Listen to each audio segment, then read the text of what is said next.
All right, y'all, welcome back. Uh, on the last video, I was basically talking about what I feel like my grandfather's legacy is, and um, my responsibility to continue that. So, this episode, I really just want to talk about who my grandfather was, like some of the things he did, some of the things I remember, why I feel the way I feel about um, how much I admire him and how much he inspired me and inspires me because uh, it is really difficult for me to think about like somebody I would consider a better man. Um, and it's it's a lot. Like my grandfather he was there for everybody. So first off, obviously my grandparents took me in. So, to take on a teenage boy that, yeah, anger issues, abandonment issues, um, and really not much of a relationship because that's the thing about my paternal grandparents. When I was young, like I knew who they were and I saw them because we were always in St. Louis, but we just visited, right? So like we didn't have a lot of quality time prior to me moving in. Like we spent the summers with my mom's mom. And then we would go over there a day, half a day. It was consistent. So obviously I knew who my grandparents were and I love my grandparents. But I don't feel like I actually really knew them or they knew me. So now take me in. So that's one. My grandma trying to look out for her godson. My grandfather allowed him to stay with us for a period of time. So now it's two teenage boys, one of which in and out of school, not really responsible or respectful.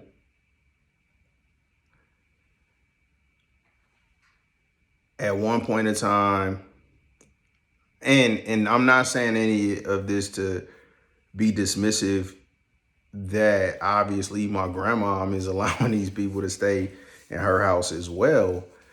But like I said, my grandfather was the person that had to deal with everything.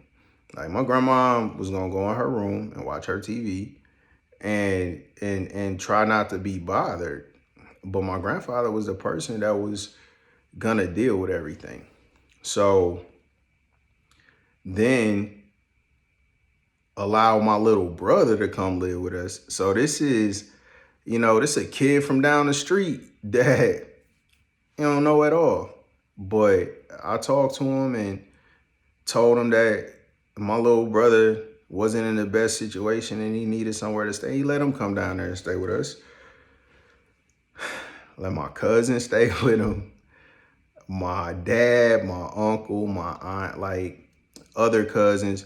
So like my grandparents were the people that took care of everybody. But my grandfather was the person who had to deal with it. Right. So that is one of the major reasons I do have so much respect for him because a lot of people talk about caring about family. My grandfather was the person always to organize the family reunions. He was always trying to keep the family together. Him and my uncle Ed. So between those two, like that's what was the glue of the Washington family. And he went above and beyond for everybody, not only family, like in the church. I would come back to St. Louis from time to time. My grandfather was deacon at the church. And like my grandfather gonna put me to work because we going to pick up chairs like for the church and organize stuff and do whatever because that's the person he was. So helped all of these people, welcomed all of these people into his house. When I was young, my dad, like my dad's best friend was Kevin. Kevin passed away a few years back, and I remember, well, more than a few years now. But I remember going to his funeral and just, talking about how that relationship, the relationship between my dad and Big Kevin was like, that was my idea of friendship. Like they were best friends. That was the definition of a friend. So Kevin got sick. My grandparents let Kevin come stay with him when he was sick. So they were just the people that were always there. My grandfather, I remember like actual memories of my grandfather is just comical stuff. I remember him getting on me about messing up in spades. I remember I went fishing with him and my uncle one time, and like he was going to cast and his fishing hook got caught in my neck. Like when he on his backswing, he caught me, and like stuff like that. It was just the most random stuff. My grandparents used to go bowling. That's probably at least one of the reasons I like that. But mostly it was just the conversations. So in my grandparents' house, my grandfather would sit at the counter, like that was his little perch. He had his little TV, he have a cup of coffee, or, might be snacking on a piece of cake or something like that. And I just sit at the table and we'd just chop it up. Like I tell him whatever was going on with me. Literally like everything. I told my grandfather whatever I was doing, and he was never judgmental, never critical. And like, it was always safe. Like I said, we got into it 2 times, and I won't even say got into it, had a disagreement 2 times. But when I was in the Army, one of my NCOs asked me a question. It was like, man, like, if you want to determine if you're a good soldier or not, think about like how happy would you be if your entire unit was full of people like you? And I honestly was like, I would be ecstatic, right? Because I would. Because if everybody moved like me, we'd be all right. Because so that's how it was. My grandfather, we're so much alike. We didn't have that much conflict because my grandfather gave me a lot of grace. It's times where I messed up, and it was enough for my grandfather to know that I knew I messed up, and that was the end of it. Because once I realized whatever was wrong, or that whatever was unacceptable, my grandfather knew he pretty much didn't have to worry about it, with the exception of one thing, which was having girls in the basement. Like, teenage boy, it's nonsense. Anyway, so like, but outside of that, it just was a conversation. Sometimes it wasn't even a conversation, it was a look. But when I knew that I was messing up, and I knew my grandfather was aware that I was messing up, it was enough for me to know that he knew, and he knew that as well. And we really never had issues with stuff like that. And even as an adult, like if I call on my grandfather, I know that, I mean, it's not too many people I ask for help. I'm not a prideful person. It's just at this point in my life, I feel like it's value in figuring stuff out, because ultimately Yeah, it's nice to have somebody there for you when you need somebody to be there for you. But that's not always going to be the case because people not always going to be able to help you. Even if they have the desire to help you, they might not have the ability to help you. So I'm going to try to figure out as much as I can by myself. But when I do find myself in a situation that I need some help, like the first two people I'm going to call is my grandfather and my sister. And typically that's all I got to do. Like my grandfather was always there for me. And in turn, I was always there for him. I was always there for my grandma. And like, so I was around enough to see all of the things that he did for other people and the impact that he had, how much help. Because if I'm sitting at my grandparents' house, somebody coming through a lot. You know, my grandfather get a phone call.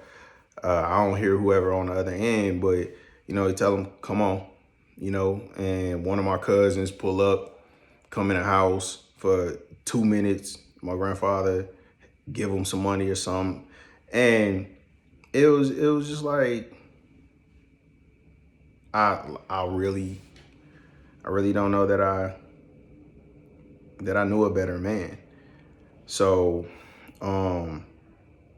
like raising me, allowing three different teenage boys in a house at different periods of time. Because at one point in time, it was Carl. At one point in time, it was my little brother CJ. And at one point in time, it was my friend Darren. Because if a situation was bad and somebody needed somewhere to go that was safe, like my grandfather and grandmom, like that was the safe haven. And you know, you weren't gonna stay down there forever. You had to try to get your situation together. But it was somebody to go to. Like all my friends and everybody around me really knew that. And then obviously family. So there's pretty much always somebody at the house. It's very rare that I would go to my grandparents' house and it wasn't somebody staying there with them. And again, my grandfather is always out at his little bar in the kitchen, like sitting there entertaining whoever.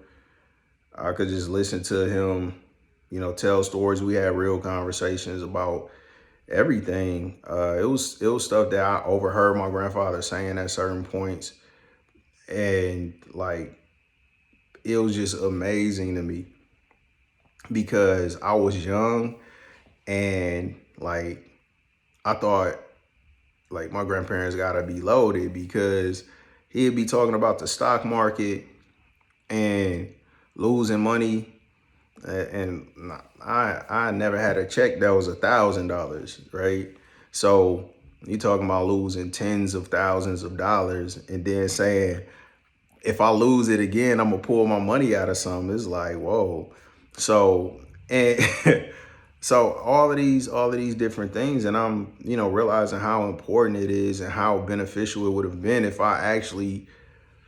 he went one step further and kind of explained some stuff to me. I witnessed some stuff. I was aware of some stuff. I was around some stuff. You know, observation, but it wasn't, there were certain things that weren't taught. And I don't really fault him for that.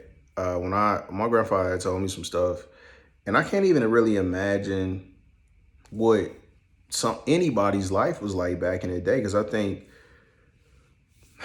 a lot of minorities now, even though we still deal with racism,